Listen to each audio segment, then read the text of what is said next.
ഈ ശംശിഖാക്കി സ്തുതിയായിരിക്കട്ടെ. ഞാൻ മാണിപ്പറമ്പിലച്ചൻ. നവംബർ 14 ഇന്നത്തെ വിശുദ്ധർ ഉട്രക്റ്റിലെ വിശുദ്ധ ആൽബറിക്. ഉട്രക്റ്റ് വിശുദ്ധ ആൽബറിക് ഇപ്പോഴത്തെ നെതർലാൻഡ്സിലെ ഒരു സ്ഥലമാണ് ഉട്രക്റ്റ്.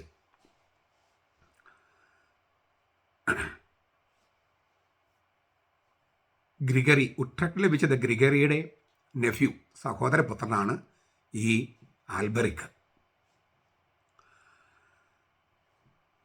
അൽസൂയിൻ എന്ന് പറഞ്ഞിട്ടുള്ള ഒരു ധന്യനുണ്ട്, വിശുദ്ധ പദവിയിലേക്ക് എത്തിയിട്ടില്ല. അദ്ദേഹത്തിൻ്റെ സ്നേഹിതനായിരുന്നു. ഒരു ബെനഡിക്റ്റൈൻ സന്യാസിയായിരുന്നു ഈ ആൽബറിക്. അവിടുത്തെ കത്തീഡ്രൽ ഭദ്രാസന പള്ളിയുടെ പ്രിയോറായിരുന്നു. വിശ്വാസത്തെക്കുറിച്ചുള്ള അറിവിൻ്റെ ഒരു വിജ്ഞാനകോശം എന്നാണ് അദ്ദേഹം അറിയപ്പെട്ടിരുന്നത്. അതുപോലെ തന്നെ ക്രിസ്തുവിലെ സന്തോഷത്തിൻ്റെ ഒരു വിജ്ഞാനകോശം, വിശ്വാസത്തിൻ്റെ വിജ്ഞാനകോശം, ക്രിസ്തുവിലുള്ള ആനന്ദത്തിൻ്റെ വിജ്ഞാനകോശം. ഇത് രണ്ടും മറ്റുള്ളവർക്ക് പകർന്നു കൊടുക്കാൻ അദ്ദേഹം ആവുന്നൊക്കെ ചെയ്തു. വിശ്വാസം, അത് വിവിധ തരത്തിലുള്ള അറിവിലൂടെയും അല്ലാതെയൊക്കെ വിശ്വാസം പകർന്നു കൊടുക്കാനും ക്രിസ്തുവിലുള്ള ആനന്ദം പകർന്നു കൊടുക്കാനും അദ്ദേഹം സാധ്യമായ എല്ലാ വഴികളും ഉപയോഗിച്ചു.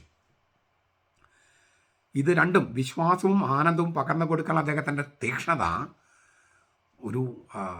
ഒരുപാട് പേരെ അദ്ദേഹത്തിലേക്ക് ആകർഷിച്ചു. അദ്ദേഹത്തിൻ്റെ വിശ്വാസം കേൾക്കാൻ, അദ്ദേഹം പങ്കുവെക്കുന്ന ആനന്ദം. 775 ക്രിസ്തുവർഷം 775 ഉട്രക്റ്റ് എന്ന് പറയുന്ന നെതർലാൻഡ്സിലെ ആ സ്ഥലത്തെ മെത്രാനായിട്ട് നിയമിതനായി. ആ രൂപതയിലെ സ്കൂളുകളെല്ലാം ഒന്നുകൂടി പുനഃക്രമീകരിക്കുന്നതിൽ മെത്രാൻ ശ്രദ്ധ കേന്ദ്രീകരിച്ചു. കാരണം ഞാൻ പറഞ്ഞല്ലോ, വിശ്വാസം പങ്കുവെച്ചു കൊടുക്കാനും ക്രിസ്തുവിലുള്ള ആനന്ദം പങ്കുവെച്ചു കൊടുക്കാനുമാണ് കത്തോലിക്ക സ്കൂളുകൾ. അത് ഒന്ന് പുനഃക്രമീകരിച്ചു അദ്ദേഹം. ഒരുപാട് മിഷൻ പ്രേക്ഷിത പ്രവർത്തനങ്ങൾക്ക് ആരംഭം കുറിച്ചു. ഈ ട്യൂട്ടോൺ എന്ന് പറയുന്ന സ്ഥലത്തെ പുറജാതിക്കാരെ മുഴുവൻ ഇവാഞ്ചലൈസ് ചെയ്ത് സുവിശേഷീകരിച്ച് ക്രിസ്തുധർമ്മത്തിലേക്ക് കൊണ്ടുവരാൻ ശ്രമങ്ങൾ നടത്തി. അങ്ങനെ വിശ്വാസം ശരിക്കും ജീവിച്ച് അതേസമയം ക്രിസ്തുവിലെ ആനന്ദത്തിൽ ആറാടിയ ഒരാളാണ് ഈ ഉട്രക്റ്റ് എന്ന് പറഞ്ഞ സ്ഥലത്തെ വിശുദ്ധ ആൽബറിക്. അദ്ദേഹത്തിൻ്റെ അറിവ് മുഴുവൻ വിശ്വാസവും ആനന്ദവും പങ്കുവെക്കാൻ വേണ്ടി ഉപയോഗിച്ചു എന്നുള്ളതാണ്. അതാണ് യഥാർത്ഥ അറിവിൻ്റെ ഒരു സ്വഭാവം. മറ്റുള്ളവരെ ക്രിസ്തുവിലേക്കും അവൻ്റെ ആനന്ദത്തിലേക്ക് നയിക്കുക, ക്രിസ്തുവിലുള്ള വിശ്വാസത്തിലേക്ക് നയിക്കുക. അതിനാണ് നമുക്ക് അറിവ്. നമ്മൾ ഈ വീഡിയോയിലൊക്കെ നമ്മൾ ചെയ്യുന്ന ചെറിയ ശ്രമങ്ങൾ അങ്ങനെയാണ്. അദ്ദേഹം വലിയ വിശുദ്ധനാണ്, നമ്മൾ എളിയ പാപിയാണ്. എങ്കിലും നമ്മൾ ശ്രമിക്കുന്നത് ഈ ക്രിസ്തുവിലുള്ള ആനന്ദവും ക്രിസ്തുവിലുള്ള വിശ്വാസവും പരമാവധി ആളുകൾക്ക് എത്താനാണ്. ഇവിടെ തനിക്ക് വേറെ പണിയൊന്നുമില്ലേ, 24 മണിക്കൂറും താൻ യൂട്യൂബിലാണല്ലോ എന്നൊക്കെ പറയും. കർത്താവ് വള്ളത്തിലും കഴുതപ്പുറത്തും മലമുകളിലും സകല മാധ്യമങ്ങളും ഉപയോഗിച്ചിട്ടാണ് കർത്താവ് സുവിശേഷം പ്രഘോഷിച്ചത്. എല്ലാ ക്രിസ്ത്യാനികളും ചെയ്യേണ്ട കാര്യമാണ് ഞാൻ ചെയ്യുന്നത്. കിട്ടാവുന്ന എല്ലാ മാധ്യമങ്ങളും ഉപയോഗിച്ച് സുവിശേഷം പ്രഘോഷിക്കുക. ലിറ്റർജി പോലും സുവിശേഷ പ്രഘോഷണമാണ്. താൻ മുട്ടുകുത്തി പ്രാർത്ഥിച്ചാൽ പോരെ എന്നാണ് ചോദിക്കുന്നത്. പ്രാർത്ഥനയ്ക്ക് സാധാരണ ചെയ്യുന്ന പ്രാർത്ഥനയും അല്ലാതെ എൻ്റെ പ്രാർത്ഥനയ്ക്ക് എല്ലാം നടക്കുന്നുണ്ട്. പിന്നെ എന്നെ സംബന്ധിച്ചിടത്തോളം ഒരു ദിവസത്തെ 100,000 പരിപാടിയിൽ ഒരു പരിപാടി മാത്രമാണ് ഈ യൂട്യൂബിൽ വരുന്നത്. അത് എഡിറ്റിങ്ങോ യാതൊന്നുമില്ലല്ലോ. ഞാനൊരു ലൈവ് ടെലികാസ്റ്റ് പോലെയാണ് ഞാൻ ചെയ്യുന്നത്. അത്ര നേരമുള്ളൂ. ഈ സംസാരിക്കുന്ന നേരം എനിക്ക് വേണ്ടൂ. ഞാൻ പറഞ്ഞു വന്നത്, എല്ലാ പ്ലാറ്റ്ഫോമും ഉപയോഗിച്ചിട്ട് വേണം നമ്മൾ സുവിശേഷം പ്രഘോഷിക്കാൻ.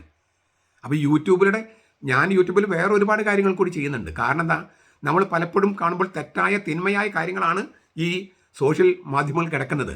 അതിന് പകരം ക്രിസ്തീയ കാര്യങ്ങൾ ചെയ്യാൻ വേണ്ടി നമ്മൾ എല്ലാ തരത്തിലും പരിശ്രമിക്കുകയാണ് വേണ്ടത്. യൂട്യൂബോ ഇൻസ്റ്റാഗ്രാമോ പിന്നെന്തൊക്കെയുള്ളത്, ടിക്ടോക്കോ, എല്ലാവിടെയും ക്രിസ്തീയ സന്ദേശം കൊടുക്കാൻ നമ്മൾ പ്ലാറ്റ്ഫോം ഉപയോഗിക്കല്ലേ വേണ്ടത്.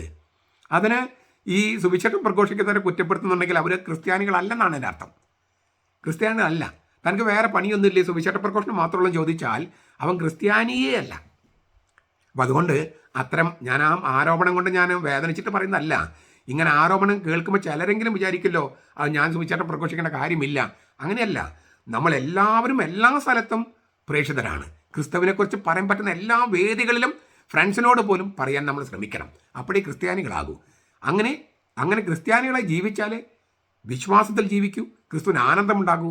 അപ്പോഴാണ് വിശുദ്ധരായി ജീവിച്ച് വിശുദ്ധരെ മരിച്ച് വിശുദ്ധരെ പ്രഖ്യാപിക്കപ്പെടുക. അങ്ങനെ സംഭവിക്കട്ടെ. നമ്മുടെ കർത്താവ് യേശു മിശിഹായുടെ കൃപയും പിതാവായ ദൈവത്തിൻ്റെ സ്നേഹവും പരിശുദ്ധാത്മാവിന്റെ സഹവാസവും നാം എല്ലാവരോടും കൂടി ഉണ്ടായിരിക്കട്ടെ, ഇപ്പോഴും എപ്പോഴും എന്നേക്കും. ആമേൻ.